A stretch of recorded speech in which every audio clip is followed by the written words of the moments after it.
नमस्कार दोस्तों, स्वागत है आप सभी का मेरे YouTube चैनल पर। मेरा नाम राजन सिंह दोसाद है और आज हम सीखेंगे VLOOKUP फ्रॉम मल्टीपल शीट्स। आइए देखते हैं मल्टीपल शीट में से हम VLOOKUP कैसे लगाते हैं। यहाँ पे हमें जनवरी, फरवरी, मार्च और अप्रैल ये 4 डेटा चाहिए और उनके अलग अलग शीट बने हैं। जनवरी की सेल का डेटा यहाँ पे है, फेब का यहाँ पे, मार्च का यहाँ पे और अप्रैल का यहाँ पे। अब इन चारों शीट में से हमें यहाँ पे एक ही शीट में डेटा को लाना है और यहाँ पे एक चीज़ कॉमन है जो कि एम्प्लॉय आईडी और नाम, जो कि सभी में दिए गए हैं। एम्प्लॉय आईडी और नेम सारे शीट में है, तो हम ये दोनों में से किसी एक की मदद से डेटा को फैच कर सकते हैं। तो अब 4 शीट में से अगर हमें एक तो तरीका है, हम इसमें पहले जैन में VLOOKUP लगाएंगे, फिर फेब में लगाएंगे, मार्च में लगाएंगे, अप्रैल में लगाएंगे। ये तो एक तरीका हो गया नॉर्मल सा। लेकिन हम चाहते हैं कि एक ही VLOOKUP का फॉर्मूला से, एक ही फंक्शन से सभी में वैल्यू आ जाए। तो वो कैसे करेंगे ये अभी हम सीखते हैं। आइए, सबसे पहले हमने यहाँ पे सारे के सारे जो जहाँ पे हमें डेटा चाहिए जगह सेलेक्ट कर लिया है। अब ये सिलेक्ट करने के बाद में अब हम यहाँ पे प्रेस करेंगे F2। अब यहाँ पे हम is equal to VLOOKUP, tab दबाया। अब क्या पूछ रहा है यहाँ पे? Lookup value. अब लुकअप VLOOKUP जिसको नहीं आता है नॉर्मल, उनके लिए मैंने पहले ऑलरेडी एक बेसिक वीडियो बना चुका हूँ उसके रिगार्डिंग। ये उसका एडवांस वर्जन है, फिर भी मैं इस वीडियो में कोशिश करूँगा कि आपको VLOOKUP भी समझा दूँ। तो लुकअप वैल्यू पूछा जाता है VLOOKUP में सबसे पहले कि किस चीज़ से आप सर्च करना चाहते हैं।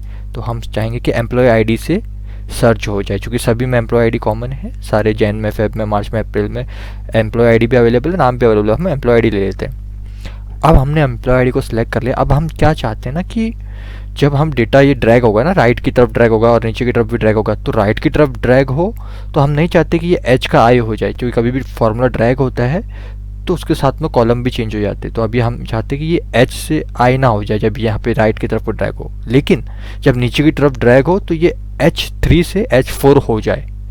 तो हम चाहते हैं कि नंबर जो है 3, 4, 5, 6 नंबर फ्लेक्सिबल हो। अल्फ़ाबेट जो है, जो कॉलम है, H से I ना हो, यानी कि ये एक ही जगह पे रहे, इसलिए हम H को लॉक कर देंगे। वो कैसे करेंगे? F4 को प्रेस करेंगे 3 बार। तो H वाला देखो, H से पहले डॉलर आ गया। आप चाहे नॉर्मल डॉलर भी लगा सकते हैं तो लॉक हो जाएगा H से पहले। जिसको भी आपको लॉक करना रहता है उससे पहले आपको डॉलर लगाना होता है, कॉमा। अब लुकअप वैल्यू के बाद में पूछ रहा है टेबल एरे, डेटा कहाँ से चाहते हैं। तो टेबल एरे हम चलो जैन में जाते हैं और ये सिलेक्ट कर लेते हैं कि हमें इस टेबल में से डेटा चाहिए करेंगे। ठीक है, ये पूरा टेबल हमने सिलेक्ट कर लिया। अब इसको भी हम लॉक कर लेते हैं F4 की मदद से। सिंगल F4 दबाएंगे। देखिए A और 1 और C और 5 के 51 के पहले और डॉलर आ गया, क्योंकि हमने पूरा लॉक कर दिया कि ये टेबल यही रहेगा। अब इसके बाद में कॉमा। अब कॉलम इंडेक्स नंबर पूछ रहे हैं। कॉलम इंडेक्स नंबर की जगह में हम वो नंबर डालते हैं जिस कॉलम में से हमें डेटा को एक्सट्रैक्ट करना होता है। जैसे कि इस केस में सेल हमें चाहिए, तो सेल कहाँ पे? सेकंड कॉलम में। ये कॉलम नंबर 1 हो गया आईडी और कॉलम नंबर 2 हो गया सेल, तो हम यहाँ पे नंबर 2 डाल देंगे। अब कॉमा, एग्जैक्ट मैच चाहिए हमें, जो डेटा है एज इट इज आना चाहिए, तो फॉल्स वाला लेंगे, यानी कि 0 होता है उसके लिए नंबर। आप चाहे तो सिलेक्ट भी कर सकते हैं। एंटर। अब यहाँ पे देखिए हमने एंटर टाइप किया तो सिर्फ एक ही सेल में यहाँ पे वैल्यू आई। अगर हमें सारे सेल में चाहिए तो हमने पूरा सेल को सिलेक्ट किया था, जो यहाँ पे, सॉरी मैं वापस से सिलेक्ट कर लेता हूँ इसको पूरा। ये देखिए, ये पूरा सिलेक्ट करने के बाद में F2 प्रेस करता हूँ। यहाँ पे एक्चुअली में कंट्रोल एंटर करना चाहे था, क्योंकि हमें सब में चाहिए ना डेटा। तो देखिए कंट्रोल एंटर की तो सब में डेटा आ गया। लेकिन अब डेटा ध्यान दीजिएगा, यहाँ पे जैन का भी 85,000, फेब का भी सेल 85,000 आ रहा है, मार्च का भी सेल 85,000 आ रहा है। हालांकि रॉकी का फेब महीने का सेल जो है, जैन का तो देखिए 85 ही है, करेक्ट है। फेब का देखिए क्या है 21,400 और मार्च का कुछ अलग है 23,000। तो यहाँ पे सब में एक ही वैल्यू आ रही है। क्यों? इसका रीज़न ये देखिए इस फॉर्मूला में ही छुपा हुआ है। हम पूरा सेल वापस से सिलेक्ट कर लेते हैं, पूरा टेबल को F2 दबाए। अब यहाँ पे देखिए क्या आ रहा है, जैन। जो हमने यहाँ पे टेबल एरे सेलेक्ट किया वो जैन का, तो सभी में देखिए सब में जैन का ही आएगा। यहाँ पे भी जैन आ रहा है, इसके लिए यहाँ पे भी जैन आ रहा है। तो इसलिए ये जो है डेटा जो फैच कर रहा है वो जैन में से फैच कर रहा है।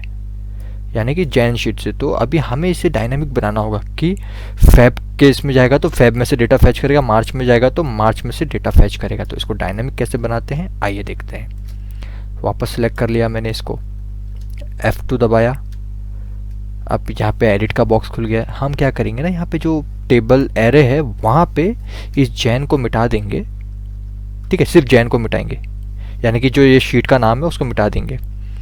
और अब हम यहाँ पे फंक्शन टाइप करेंगे इनडायरेक्ट, टैब दबाएंगे। इनडायरेक्ट फंक्शन क्या करता है, दी ही जो भी हमारा यहाँ पे इनडायरेक्ट फंक्शन रहेगा कि जो भी हम इसमें सेलेक्ट करेंगे रेफरेंस, जो रेफरेंस टेक्स्ट में जो भी हम वैल्यू डालेंगे वहाँ पे, तो वहाँ से डायरेक्टली वहाँ पे इनडायरेक्ट रेफरेंस ले लेगा उस शीट में से। यानी कि अभी हम यहाँ पे जैन को सिलेक्ट कर लेते हैं, तो क्या करेगा ना, ये जब ड्रैग होगा राइट में तो जैन का फैब हो जाएगा, फैब का मार्च हो जाएगा। अब इनडायरेक्ट के अंदर हमने J2 तो ले लिया, लेकिन जब नीचे की तरफ ड्रैग होगा तो J2 का J3 भी हो जाएगा, J4 हो जाएगा। तो हम क्या करेंगे ना, नंबर को लॉक करेंगे, F4 को 2 बार दबाएंगे तो नंबर लॉक हो गया, ठीक है। 2 वाला जो है ना नंबर, रो नंबर जो है वो लॉक हो गया। यानी कि राइट को जाएगा तो J का K होगा, जो कि हम चाहते हैं, क्योंकि जब हमें फेब से चाहिए, और इधर जाएगा तो मार्च से चाहिए तो वो L होना चाहिए, अप्रैल में M होना चाहिए, तो वो तो होगा। लेकिन नीचे की तरफ जब भी फॉर्मूला ड्रैग होगा तो हम नहीं चाहते कि 2 का 3 हो, इसके लिए इसको लॉक किया है। अब ये तो हमने कर लिया। इसके बाद में जो इनडायरेक्ट फंक्शन है, मैंने इसके पहले वाले वीडियो में ना इनडायरेक्ट फंक्शन का इस्तेमाल कैसे करते हैं और क्यों किया जाता है वो मैंने एग्जैक्टली समझाया हूँ वहाँ पे, वो वीडियो जरूर देख लीजिएगा, तो आपको और आसानी से समझ में आ जाएगा। अब यहाँ पे मैं एंड लगाऊंगा, एंड लगाने के बाद में यहाँ पे मैं इन्वर्टेड कॉमा लगाऊंगा। अब इसको इन्वर्टेड कॉमा में जो जो ये है, जो टेबल सेलेक्ट किया है हमने A1 से C51, उसको हम यहाँ पे बंद कर देंगे इन्वर्टेड कॉमा से, ठीक है। अब ये हो गया इनडायरेक्ट फंक्शन, अब इसका ब्रैकेट भी बंद कर देंगे, करेक्ट। अब कंट्रोल एंटर, अब देखते हैं। अब देखिए डेटा में चेंजेस तो हुआ है। 85,000 यहाँ पे जैन का था, 21,400 फैब का, देखिए फैब का 21,400 है। लेकिन मार्च में लॉकी आ रहा है, अप्रैल में भी लॉकी आ रहा है, ये क्यों आ रहा है?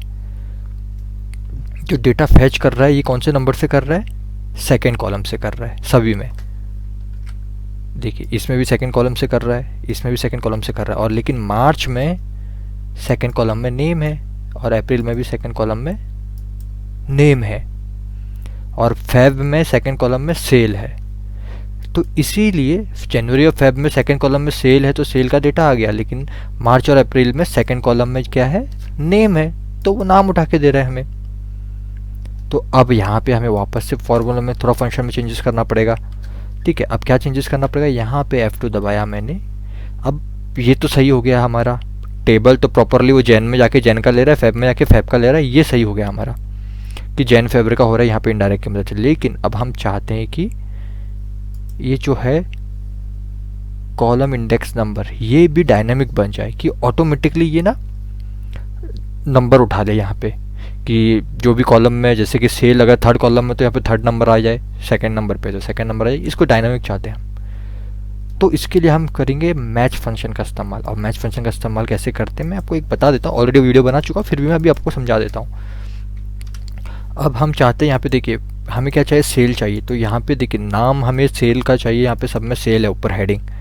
तो हम क्या करेंगे ना, यहाँ पे कहीं सेल लिखा नहीं है, इसके लिए हम यहाँ पे एक सेल टाइप कर देते हैं मैनुअली, ठीक है। अब मैच फंक्शन क्या करता है वो देखिएगा।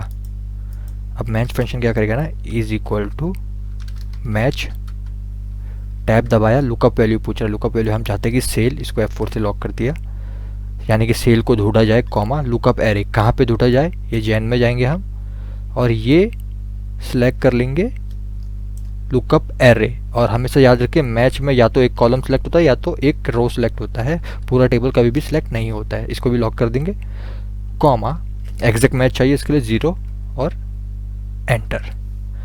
देखिए इसने बता दिया कि ये सेल जो है ये जो हमने जैन का लिया है तो जैन में सेकंड नंबर पे, सेकंड कॉलम पे।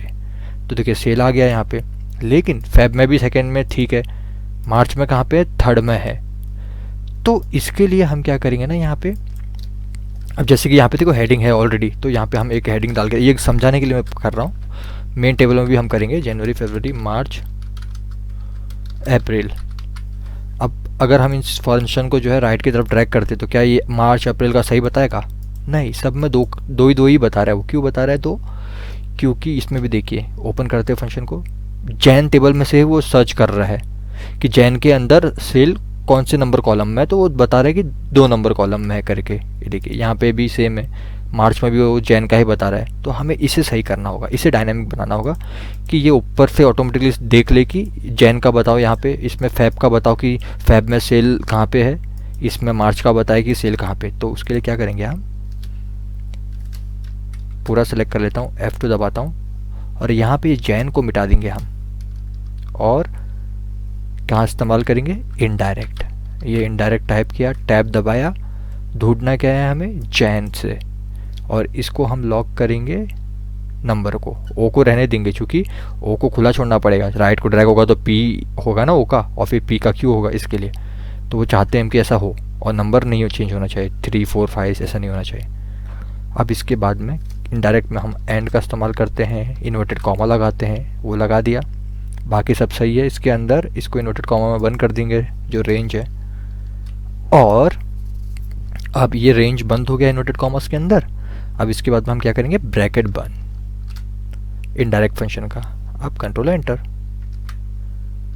देखिए करेक्टली आ गया यहाँ पे। सेकंड जैन फेब का सेकंड कॉलम में ही है सेल, ठीक है। और अप्रैल का थर्ड में, मार्च का यहाँ पे एरर आ रहा है। मार्च का एरर क्यों आ रहा है चेक कर लेते हैं। N2 में से सर्च हो रहा है, करेक्ट है। इनडायरेक्ट फंक्शन से सर्च हो रहा है, करेक्ट है। Q3, ओके Q3 यही है, मार्च है, करेक्ट है, नो इशू। एंड A1 से लेके C1 ब्रैकेट बंद है, ओके 0, ओके। ये मार्च का यहाँ पे कुछ एरर आ रहा है, हम वापस से नाम टाइप करके देख लेते हैं, ओके जी हाँ। यहाँ पे वो एरर इसके लिए आया था, कभी कभी ऐसा ये एरर आता है रेफरेंस वगैरह, तो वो इसलिए आता है क्योंकि हो सकता है ना यहाँ पे कोई कभी स्पेस रह जाता है, जैसे कि अभी यहाँ पे स्पेस रह गया था देखिए मार्च के बाद में, तो इसके लिए वो एरर आ गया था। तो मैंने क्या किया, इसको मिटा दिया, स्पेस को हटा, 3 आ गया, तो वो नाम में थोड़ी गड़बड़ी थी, इसके लिए वो कैच नहीं कर पाया। चलिए ठीक है, अब ये हम समझ गए कि मैच फंक्शन के अंदर इनडायरेक्ट फंक्शन का इस्तेमाल करेंगे तो वो हमें पोजीशन नंबर बता देगा कि ये जो सेल है यहाँ पे 3rd नंबर पे है, फेब में 2nd नंबर पे है, तो ये वैल्यू हमें यहाँ पे मिल जाती है। तो अब हम क्या करेंगे ना, यहाँ पे मेन वाले में भी यही इस्तेमाल करेंगे। पूरा सिलेक्ट किया, F2 दबाया, सेल हमने लिख के रखा है यहाँ पे, ठीक है। ये हमने अलग से लिख लिया सेल, एक जुगाड़ लगा लिया यहाँ पे, समझ लीजिए आप। अब यहाँ पे जो कॉलम इंडेक्स नंबर है ना, इसको मिटा देंगे, यहाँ पे क्या लगाएंगे? मैच। जो फॉर्मूला हमने वहाँ पे बनाए थे वो ये सिंपली लिखेंगे, मैच, टैब दबाया, लुकअप वैल्यू क्या है? सेल हमें ढूंढना है, F4 से क्या हो गया? लॉक हो गया ये, कॉमा, लुकअप एरे पूछ रहा है कहाँ पे? ये है लुकअप एरे, इसको लॉक कर लेंगे F4 की मदद से, कॉमा, एग्जैक्ट मैच चाहिए 0 और फिर ब्रैकेट बंद। अब एंटर, ठीक है। अब यहाँ पे देखिए पूरा फॉर्मूला बना नहीं है अभी भी, क्योंकि यहाँ पे हमने इनडायरेक्ट फंक्शन का इस्तेमाल नहीं किया है मैच के अंदर, करेक्ट। तो वो हम अभी करेंगे। हमने इसको सिलेक्ट किया है, ये वी लुकअप का फॉर्मूला आ गया है, इनडायरेक्ट, ओके। इसको सिलेक्ट कर लेते वापस से, हाँ देखिए ये मैच है, मैच के अंदर ये आ गया, ये जैन से ही लेगा। अभी इसको हमें डायनेमिक बनाना है, तो इसके लिए यहाँ पे इनडायरेक्ट आएगा, ब्रैकेट ओपन हो गया, यहाँ पे हम सिलेक्ट कर लेंगे जैन को, इसको लॉक करेंगे नंबर को लॉक इसके लिए करेंगे कि क्योंकि J2 J3 J4 ऐसा ना हो जाए, और अल्फ़ाबेट को खुला छोड़ेंगे क्योंकि J का K होना चाहिए तभी तो फैब का आएगा वो। उसके बाद में एंड, उसके बाद में इन्वर्टेड कॉमा, और इसके बाद में इसको बंद, और इसके बाद में ब्रैकेट भी बंद, इन्वर्टेड कॉमा बंद, ब्रैकेट बंद, बाकी सब जैसा है वैसे रहने देंगे, कंट्रोल प्लस एंटर, आ गया सही। अब मैच कर लो आप कोई भी, अमित का देखते 98 58 23 12, चले देखते, देखिए अमित का 98 है, फैब में 58 है, 23 है और 12, पूरा करेक्ट वैल्यू जो है सब सही आ रहा है यहाँ पे। चलिए अब एक और बार मैं अच्छे से आपको फॉर्मूला समझा देता हूँ यहाँ पे कि क्या हुआ है करके। देखिए F2 ओपन किया मैंने, सबसे पहले वी लुकअप लगाया, कहाँ से सर्च करना है? H3, ये तो सिंपल है। इसके बाद में ना हमने इनडायरेक्ट फंक्शन का इस्तेमाल किया ताकि ये जैन में जैन की वैल्यू चाहिए, जैन के अंदर से वैल्यू चाहिए तो वो ऑटोमेटिकली कैच कर ले कि जैन में चले जाओ, जैन में से वैल्यू निकाले, और फिर फैब में जाएगा तो फैब में से वैल्यू निकाले। इसलिए इनडायरेक्ट फंक्शन का इस्तेमाल किया है हमने। इनडायरेक्ट का पूरा फंक्शन यहाँ पे लगा दिया है। उसके बाद में हमने मैच का फंक्शन लगाया है। मैच के फंक्शन में इसके लिए लगाया है कि पोजीशन नंबर पता चले कॉलम इंडेक्स नंबर का, कि कॉलम बता दे कि यहाँ पे सेल जो है वो अनऑर्गेनाइज डेटा था ना वो, कि सेल कोई कोई मंथ में सेकंड नंबर में था, सेकंड नंबर के कॉलम में था, कोई कोई में थर्ड नंबर के कॉलम में था। तो इसके लिए मैच फंक्शन से वो पोजीशन नंबर ऑटोमेटिकली यहाँ पे लेके आ जाएगा। और उसमें हमने इनडायरेक्ट फंक्शन का इस्तेमाल इसके लिए किया है मैच के अंदर, ताकि जब जैन में ज़रूरत हो पता करने की कि सेल कौन सा कॉलम नंबर में है तो वो जैन में ही पता करे, और जब फैब में ज़रूरत हो कि कौन से कॉलम नंबर पे सेल है करके तो फैब में ही पता करे। तो देखिए जैसे कि अभी यहाँ पे हम अभी जैन में पहले वाले सेल में हमने ओपन किया, तो अभी मैच का हमने ये जो फंक्शन लगाया इसका वैल्यू देखते क्या आ रहा है। ये पूरा ब्रैकेट हमने F9 दबा देते हैं। अभी देखिए नंबर 2 आ रहा है, यानी कि जैन महीने में जो है वो नंबर 2 में से वैल्यू निकाल रहा है, नंबर 2 कॉलम में से वैल्यू निकाल रहा है। और सही बात है, नंबर 2 में ये सेल, ठीक।